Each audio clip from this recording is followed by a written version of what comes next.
All right, guys, today is October 3rd, and I think that's a movie reference. I'm not sure what it's from. But anyway, we're gonna be going over last week's trades and also this week moving forward, looking at what we're looking for. What's important to note right now for me is basically I wanted to show you guys the DXY and also gold. So DXY is a dollar currency index, right?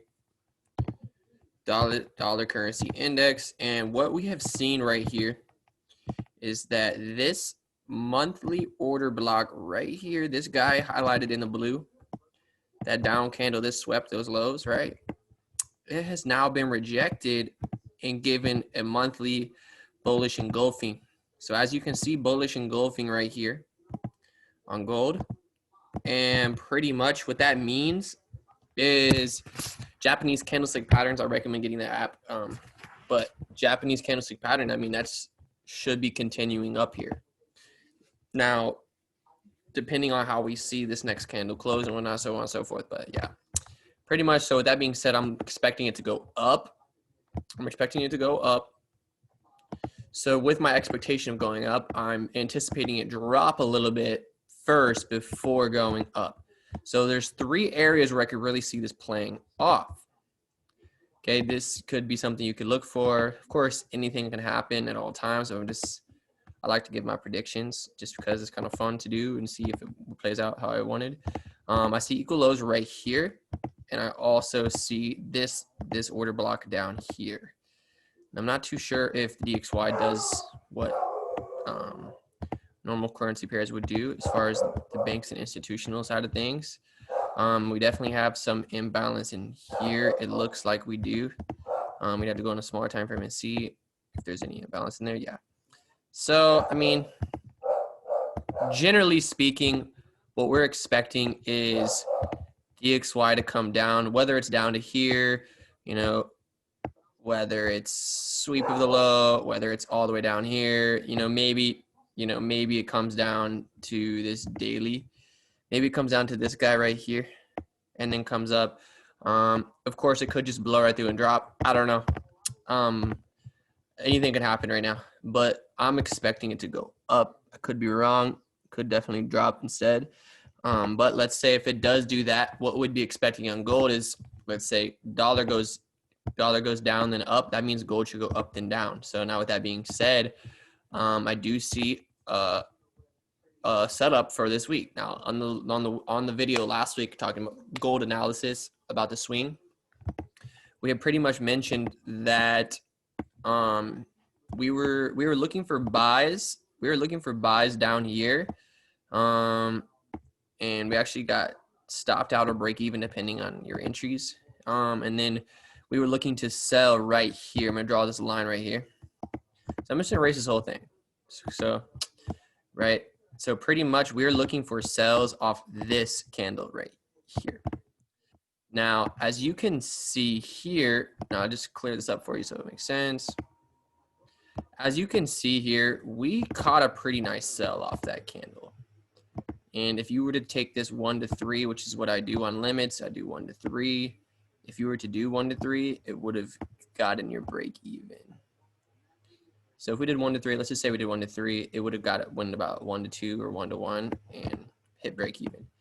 So we took that trade, hit break even, got us break even, whatever, so on. Okay. So once that broke through, I was pretty much changed my bias to bullish at that point. At that point in time, I'm like, okay, if it breaks my sell area, it's bullish. But with that being said, I did have a quick sell here, right here on this candle. So check this out. Because we do have an order block. Why? It's the last up before the down. It's the last up before the down.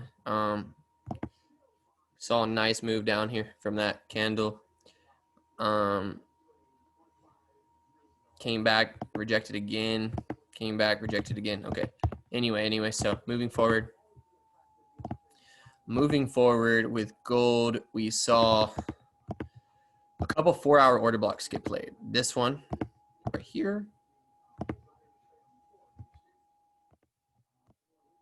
Okay, that one got played. Now, as you can see, this kind of gave us some cool little price action here.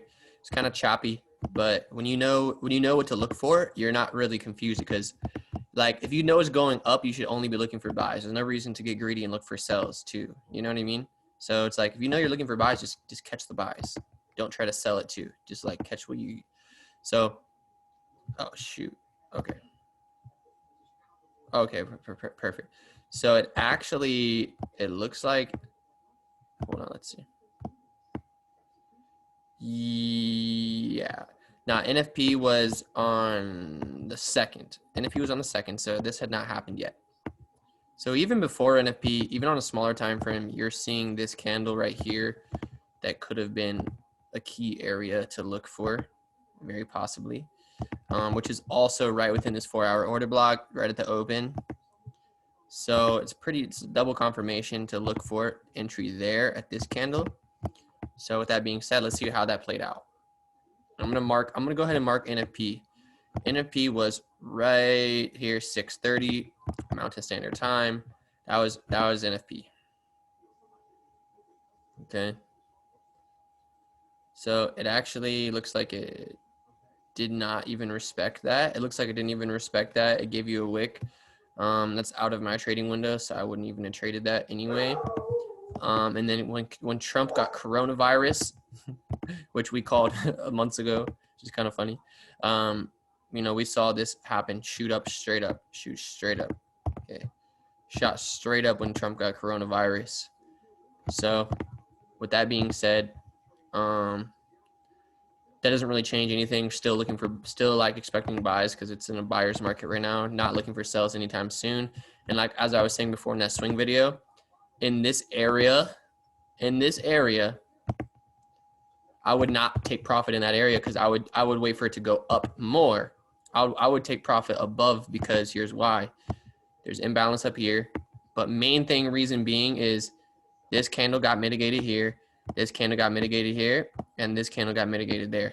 So with that being said, with the mitigation of, oh my God, with that mitigation right there, you can see that this candle got mitigated, this candle got mitigated, and so did this one, and this one. So all of them have already been played smart money wise. So with that being said, you know that is bound to break this. So that's why we're in a really good position right now, as far as early in this week coming up, because we should be able to buy up to break those.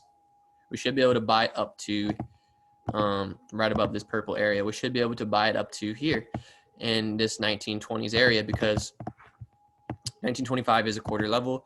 But also, as Chris was talking about before, he was saying how the virus that swept the nations in 1922, it would just make sense for it to go back there, just from a numeral standpoint. You know what I'm saying? You know what I'm saying? I don't gotta say. Okay. Okay. So, oh sheesh. Oh my gosh, I'm sorry. Okay. So like we were saying before, 4-hour block,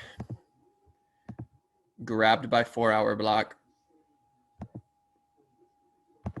and grabbed by 4-hour block, all of these, okay? So what I did see was NFP, and I was not trading this live. I had some trading errors early in the week where I was being greedy and did not follow my trading plan, so I was sitting out. But that was the area, and it's right at 1900, 4-hour, you know, whole level, whatever, so on and so forth. So that's a key area right there. It's a key area. So you already know something could happen right there. It's a key area. Okay. Okay, so with that being said, NFP was right there. NFP was right there at the blue line. That was NFP. So pretty much, if I were trading this, what I would have been doing was I would have literally, if that's the 4-hour block, that green area is the 4-hour block.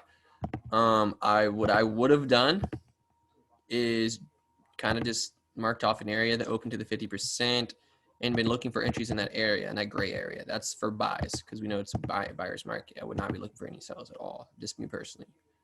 That's what I would do. Like I said, hindsight's 2020, yada yada yada. But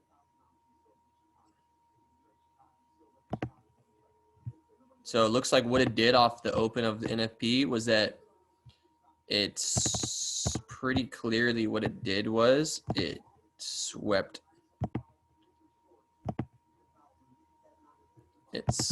Yeah, this is nice. This is nice, guys. It swept these highs right here, and it grabbed this candle right here, right above the highs. Beautiful. You could have taken that if you like to go against the trend. You know, you definitely could have taken that. That was been nice. That's what it did. So that's what it did. Like, it swept that and it grabbed that candle. So anyways, going down, waiting for this buy to happen. Right there, you could have entered right there off this candle. It went right into that zone, so forth. And then it actually, what you see happen,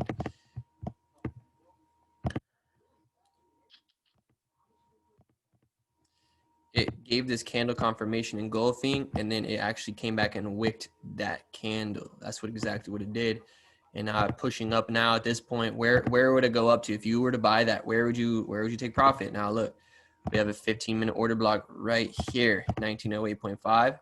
We have a 30-minute, just a little bit higher, 1908.9. So you're probably looking to take profit in that area, okay? Just because of that being a key area. So let's just say you took the limit there. You know, you take profit in there. That's what I would have done. I do 1 to 3, so right there, 1 to 3. Could have taken that. Just an opportunity you could have taken. It's possible. Could have done that. Looks like it wicked it to the T and dropped anyway. So yeah, a lot of opportunities when you know what you're looking for. I just wanted to share this video with you guys. Like, last week was a bad week trading for me. I was not following my trading plan, so really taking this weekend to reflect and grow, and to pretty much move forward. Like, move forward, new week, new focus. Listen to Mark Douglas. I'm telling you guys, some resources you can use. Mark Douglas, Trading in the Zone. Mark Douglas, Disciplined Trader. Apps. You got Japanese candlestick patterns. For those of you guys doing FTMO challenge, just so you know, do not have a trade over the weekend, because you will violate your contract. And I may or may not have done that. So hopefully you guys, for the do FTMO, make sure you know all the rules in the contract. Follow a trading plan. I'll tell you guys, the math on this is so simple. Like, if you do 1 to 3 risk to reward, if you do 1 to 3, you literally win 3 out of 10. You're in profit. Because look, if you risk 1% per trade, look what happens. Win 3, that's 3% times 3, so 9%. If you lose 7, that's minus 7%. So you still in profit plus 2% overall, even though you only won 3 out of 10. That's why risk to reward is your friend in trading. Risk to reward is your friend in trading. That's what's important. Your trading plan is more important than the charts. Trading plan, your strategy, your journal, your emotions. You are the X factor in your trades. You are the one. You're the one that's going to make you successful. You're the one that's going to make you fail. Don't blame anything on anyone else other than you. You're the one that pushes the buttons at the end of the day. So I hope you guys got some value from this. If you want to join my Telegram, it is Infinite Abundance. T.me.infinite abundance, my Telegram. I do drop some charts in there throughout the week. If you're looking for trade ideas, or if you're looking for anything, I do webinars in there as well, spiritual Saturdays and so on. Telegram, t.me/infinite abundance. Instagram, at Infinite Abundance 777. You can stay connected with me there, guys. Hope you guys enjoy. Much love. Peace.